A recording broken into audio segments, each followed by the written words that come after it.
Saya dipanggil langsung. Panggil. Yes. Iya. Sesuai janji kita minggu lalu, kita mau ngobrol-ngobrol tentang apa namanya tadi? Penyesatan ke jalan yang benar gitu. Wow. Teori apa lagi nih? Bukan teori sih. Saya kalau ngomong bongkar itu bongkar nih. Saya pengen ngomongnya adalah bongkar Indonesia. Waduh. Ada apa di Indonesia? Serem nih. Kita paling simpel lah ya. Yang paling lagi seru kan sekarang apa namanya? Ada timah 270 berapa? 1 triliun. Nah, orang kan selalu mikirnya gitu. Wah, ada gimmick-gimmick. Kalau seandainya apa?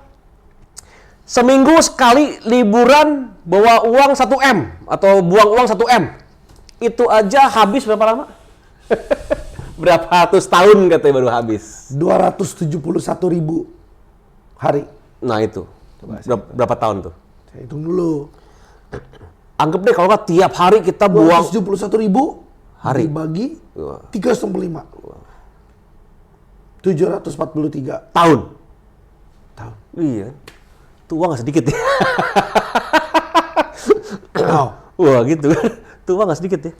Iya. Orang kan hitungnya di bawahnya ke arah sana. Akhirnya orang mikirnya, gila itu cash ya. Wah itu cash ya, bentuknya wah. Kan sebenarnya kan itu nggak gitu hitungannya. Itu adalah kerusakan lingkungan yang diakibatkan oleh tambang timah itu. Terus apa dihitung oleh ahli-ahli di orang IPB kalau saya nggak salah, diperkirakan kerusakannya atau berbahayanya itu adalah senilai 271 triliun. Jadi bukan arti kata uang rupiah gitu loh. Nah, orang Indonesia gitu kan terlalu gampang dibuat apa ya dibuat percaya, dipermainkan. Sosial media atau bahkan media massa itu gampang banget mentwisting otak manusia gitu loh. Bukan otak manusia, kadang-kadang mohon maaf orang Indonesia gampang ditwisting hal seperti itu.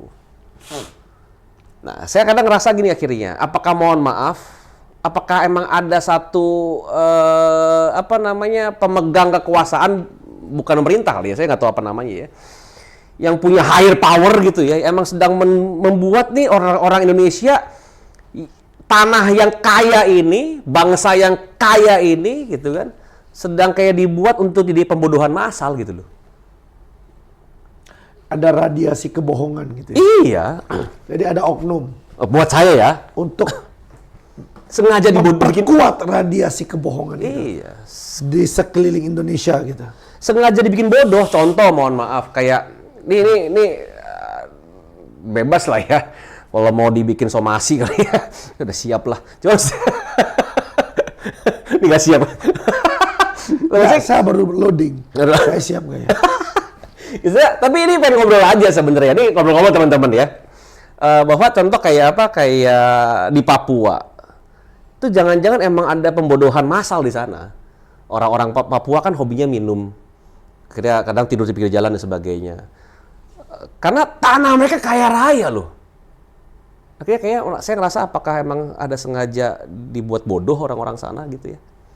Supaya gampang dibodohi gitu loh. Padahal kalau mereka pinter ya, mereka, waduh itu Papua amazing. Alami indah banget. Saya pernah ke Biak. I love Biak. Saya snorkeling di sana. Indah banget. Pegunungan ya, landscape-nya, kayak bilangnya Biak, B-I-A-K, bila ingat akan kembali. Cheers! Saya ingat Biak ya, semoga saya bisa kembali lagi. Timika, keren banget, indah banget, alamnya kaya banget, tapi ya, kenapa itu kan, gampang banget dipermainkan gitu loh. Banyak hal lah yang perlu kita pelajari sebenarnya. Akhirnya yang saya lihat lebih lanjut, kenapa ya mereka begini ya? Kenapa ya kita sulit untuk bisa berkembang lebih baik lagi? Isu-isu agama, tahun politik sangat marak dimainkan. Jadi gampang diarahin sebenarnya gitu loh. Orang itu tuh, ini mau gini deh, ada animo kemana nih? Digiring, gampang banget giringnya. Buat saya akhirnya nih penggiringan massal ya. Jadi kita harus ngebongkar kenapa mereka seperti itu. Karena orang-orang Indonesia, mohon maaf saya sebut ini, tapi coba cek teman-teman semua, kalau saya salah saya mohon maaf. Kalau saya benar, yuk kita sama-sama introspeksi diri. Gampang banget, apa ya, saya bilang segini, Indonesia ini adalah negara tanpa celah. Ada celah masuk, celah dikit masuk. Akhirnya kita nggak pernah mendapatkan hal yang benar. Contoh paling gampang, boleh ini nggak mungkin teman admin apa namanya bisa ditampilkan nggak video-video apa gambar-gambar yang saya ingin sampaikan gitu loh. Wah, menarik nih, edisi ini ada video. Ada gambar lah, buat video lah. Ada gambar-gambar yang menarik lah buat saya. Ini yang terjadi di Indonesia sebenarnya. Nih. Coba balik lagi tadi. Nah, ini kan isu kita banjir, betul ya? Tapi lucunya adalah, kita cek deh. Kita memaki orang lain karena banjir, tapi sebenarnya salah kita sendiri. Buang sampah sembarangan. Jelasnya dari kecil kita bilang, buang sampah pada tempatnya. Ada sign age-nya. Dilarang membuang atau membuang sampah di sini. Tapi paling di situ, come on. Itu ya. Lagi Car Free Day, ini sampah semua ini. Nggak ada, coba deh kan negara maju ya. Nggak ada sampah sembarangan. Jelas. Lagi minum gitu ya, jelas kok. Saya pernah sampai kejadian gini. Saya nyetir mobil, lagi macet. Depan saya mobil, saya inget banget mobil apa. Nggak enak ngomongnya aja. Tiba-tiba ada buang botol kecil gitu ya. Sebut merek lah ya, botol Yakult. Dalam tisunya. Dibuang sembarangan. Bilang, ini orang mobil sih mewah gitu ya. Tapi pikirannya nggak mewah. Pikirannya nggak mewah. Dan gilanya Emil gitu, saya iseng banget orangnya. Saya turun mobil, saya bilang, saya ambil tuh botol Yakult kosongnya, saya ketok katanya deh. Pak, sorry Pak, jatuh. Saya bilang, come on. Tapi ini masalah gitu loh. Lalu orangnya gimana respon? Oh, itu karena mungkin orangnya agak nggak enak sama saya, karena kira saya polisi kan botak gitu ya. Tinggi besar, terus botak gitu. Oh, sorry Pak. Kayak hormat gitu. Maaf Pak. Ya, kali bawa sampah pada tempatnya, saya gituin aja sih. Lain kali? Bawa sampah pada tempatnya. Itu jadi, kita sering memaki gubernur, memaki siapapun itu penguasa, tapi bilangnya, ini yang masalah adalah diri sendiri kok. Buang sampah di sungai. Nggak ada yang ngajarin gitu. Nih, dengan mudahnya buang sampah sembarangan. Ini sih bukan Indonesia lah, ini saya ambil gambar. Tapi ini yang jelaskan ini Indonesia nih. Ini clear Indonesia kok. Nggak bisa dipungkiri kok. Jelas Car Free Day di mana ini. Ya. Ini ada satu lagi. Next lagi coba yang lain. Lebih seru lagi. Lihat. Nah, ini nih yang paling sering nih. Ada CS dilarang berokok gitu ya. Dilarang ngerokok lu. Luar biasa. Ini di airport ya? Di bandara dulu punya. Ini yang baru kejadian kok nggak salah. Berapa tahun berapa nih ya? Tapi ini terjadi. Ini baru kejadian berapa bulan lalu.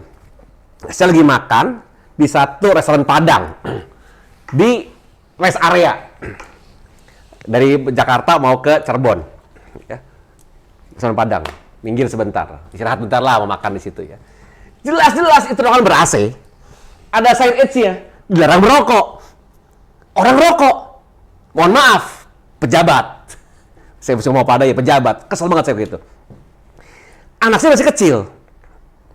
Jelas nggak boleh ngerokok. Saya tegur dong. Pak, mohon maaf Pak, nggak boleh ngerokok Pak. Siapa yang larang saya? Galakan dia. Itu emosi langsung ubun-ubun Pak. Jelas nggak boleh ngerokok, cuman gitu. Lalu? Wah, saya bilang, Pak, itu ada itu. Siapa yang bisa larang saya? Katanya, widih. Lalu apa itu? Saya foto aja. Wah, kamu foto? Ribut sama saya akhirnya. Karena saya juga ada spanning gitu, ribut sama saya akhirnya. Akhirnya restoran Padangnya yang melerai dan dianya diminta keluar. Loh, emang saya nanya kok. Cuman waktu itu ya nggak tahu ya. Wah, saya bisa tutup di restoran ini katanya. Wow, amazing. So, apakah pejabat Indonesia selevel itu? Pakaian dinas loh. Come on. Itu terjadi. Rokok. Oke, so Gimana ya gitu loh. Ini yang mental yang mesti tahu ubah. Kalau nggak bisa. Makanya kenapa waktu itu Pak Jokowi terlepas ada yang suka atau nggak suka sama beliau, kata-kata beliau tepat banget. Revolusi mental. Bangsa ini mesti revolusi mental. Kalau nggak bisa, kita nggak akan bisa maju. Tapi kan sekolah ada banyak.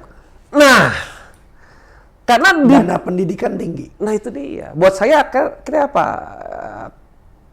Ya nggak tahu ya kepake bener apa enggak.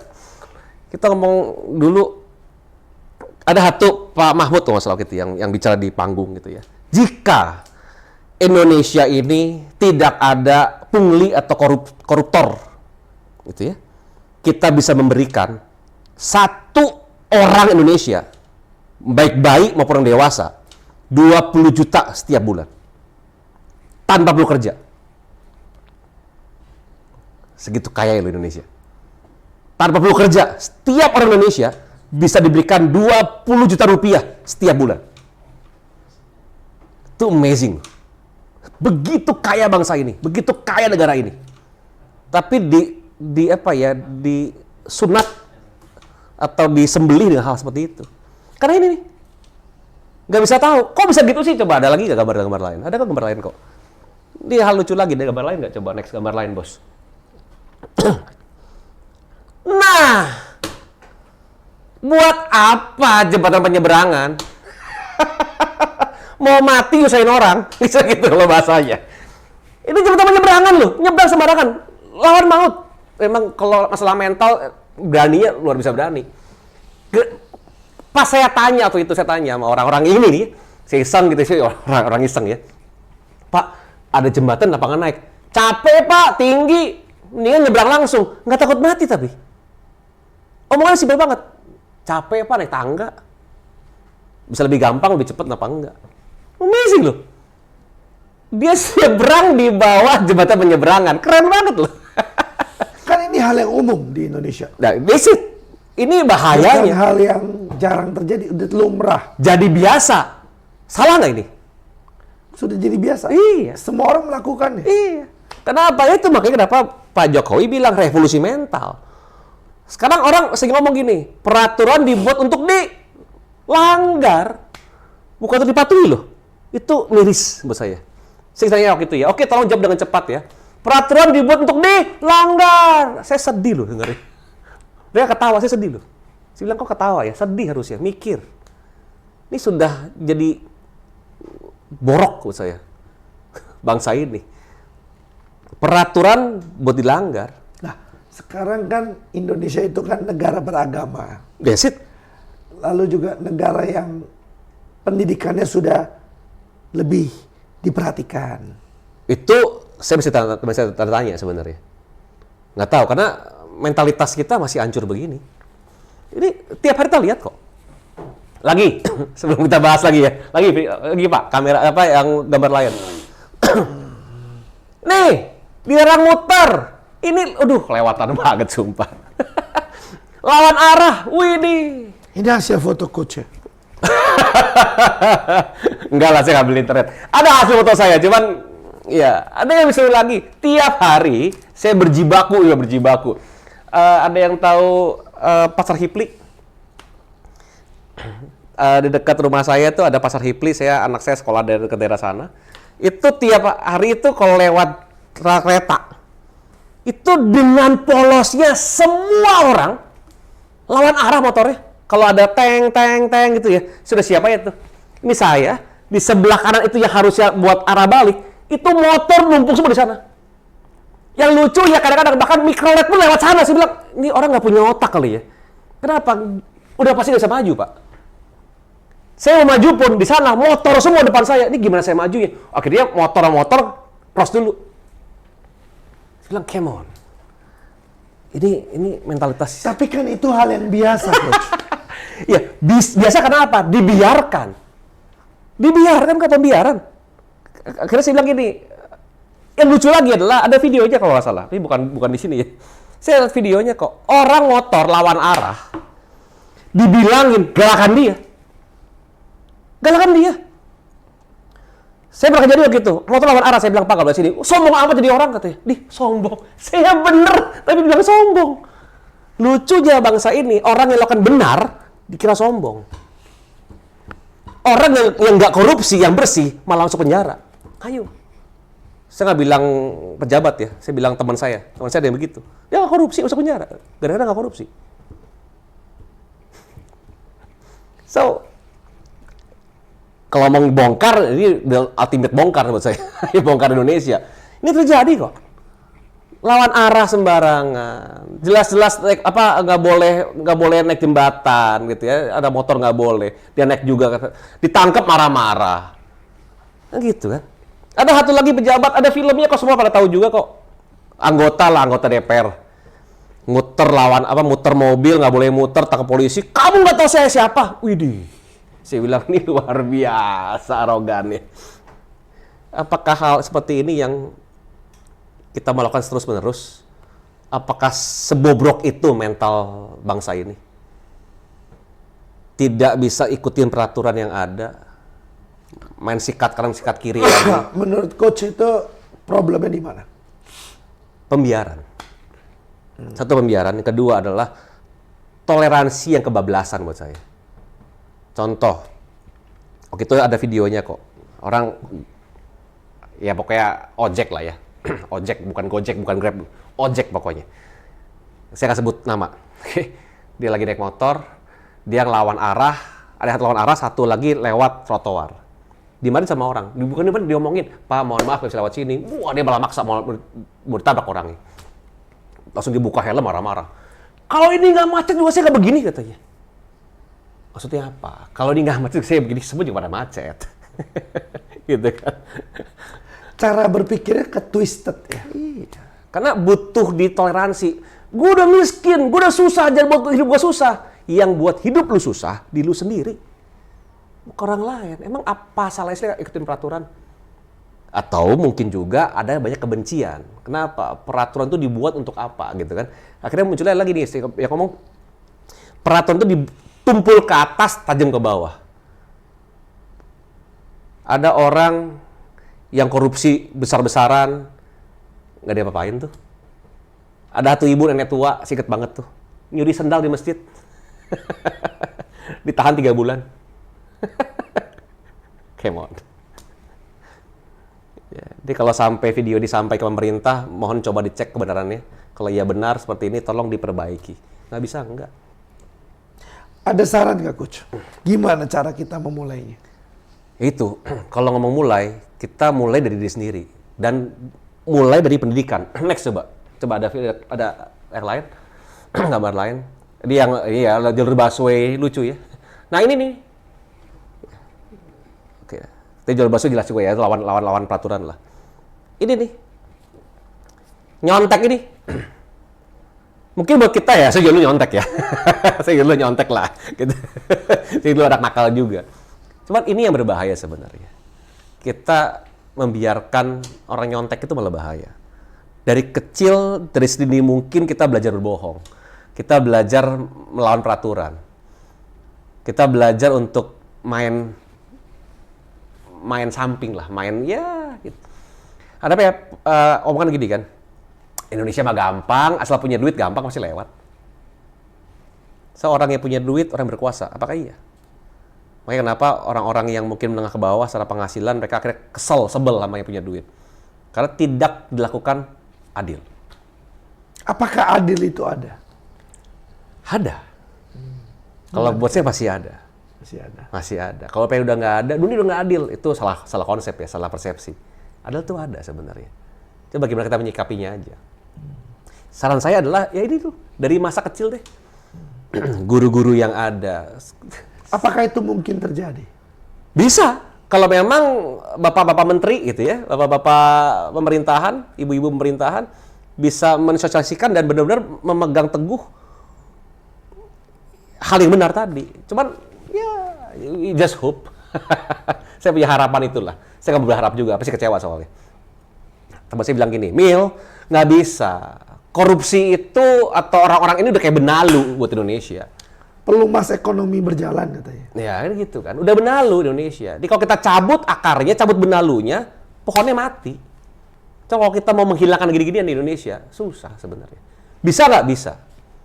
Tapi ada orang-orang yang berani untuk buat tindakan. Kalau nggak akan jalan. Saya lagi banyak adalah apa dulu? Saya agak merinding, agak lucu-lucu juga sih.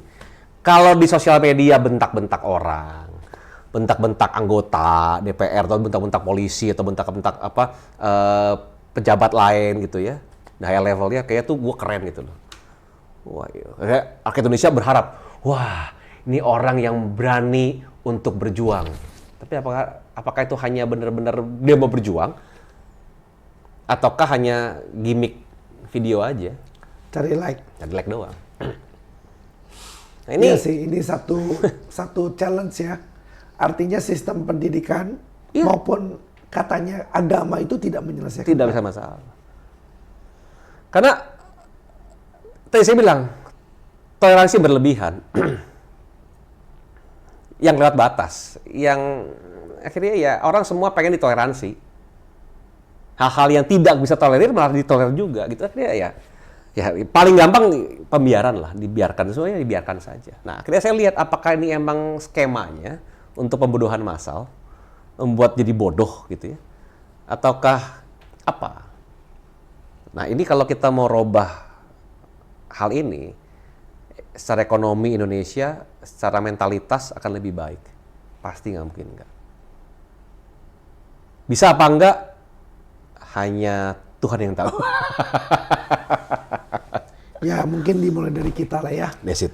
Kita yang nonton, mulai untuk pakai jembatan penyeberangan, jangan buang sampah sembarangan. Iya, benar. Iya kan? Iya. Jangan lawan arah, Arah. jangan nyontek, dan sebagainya. Betul. Kita lakukan yang benar. Kadang tidak menyenangkan dan tidak populer ya. Cuman kita harus lakukan yang benar. Kalau enggak susah hidup kita. Jadi sesi ini kita kasih judul Cerita Hati Coach Emil. Iya, boleh juga. Enggak, saya miris aja soalnya. Saya kalau ngomong ini bisa terharu sebenarnya. Saya tuh cinta banget sama Indonesia. Saya pernah bilang, si Emil mah kalau ngomong Indonesia nggak bisa habis. Dua hal yang sangat saya cintai. Agama saya dan negara saya. Saya lahir di Indonesia, saya makan di Indonesia. Saya pengen negara ini pun menjadi negara yang luar biasa. Negara yang baik, negara yang besar. Karena emang ini negara kaya raya. I love this country. Dan saya berharap banget kita bisa maju bareng-bareng gitu loh. Ini calon presiden 2029. Nggak niat juga. Nggak niat juga. So, salah satu cara adalah benar yang Pak Jokowi bilang, yuk kita sama-sama revolusi mental. Dari mana? Dari pendidikan kita, dari anak-anak. Kita didik yang benar. Kita adain lagi, dulu nggak ada GBHN, Garis Besar Lawan Negara, gitu ya. Kita belajar tentang Pancasila. Saya rasa dulu saya bisa seperti hari ini karena dulu ada pendidikan itu buat saya. Saya tahu ketahanan negara, saya tahu pertahanan negara seperti apa. Ini saya rindukan sebenarnya. Ya, saya agak mohon maaf nih Pak Menteri kalau Anda dengar ini, saya agak kecewa kalau pramuka itu akhirnya bukan lagi ekskul wajib. Saya suka pramuka. Kenapa? Kita belajar survive. Kita belajar tentang berpikir solutif.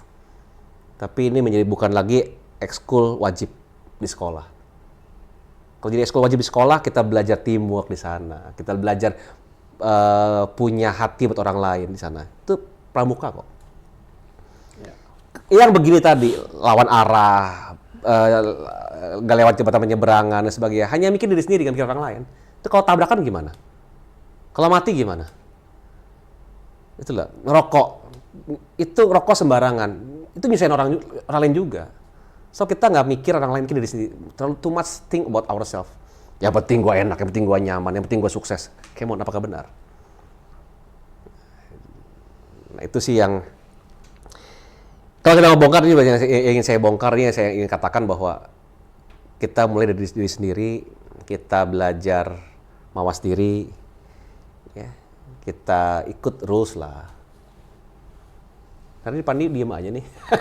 Karena saya sedang apa ya namanya ya, mencoba mengerti yang Coach Emma sampaikan. Dan memang ya ini kasus memang benar terjadi. Hanya memang solusinya bagaimana? Jelas pendidikan ataupun maaf agama belum menjadi solusi. Betul. Ya ini yang kita harus doakan dan pikirkan dan juga lakukan bersama-sama. Yep. Itu sih solusinya, dan mulai dari diri sendiri. Gimana kita bisa berpikir untuk orang lain, kita bisa punya emosi atau EQ yang baik, kita belajar dengan baik, dan kita bisa ngikuti arahan dengan baik. Ya.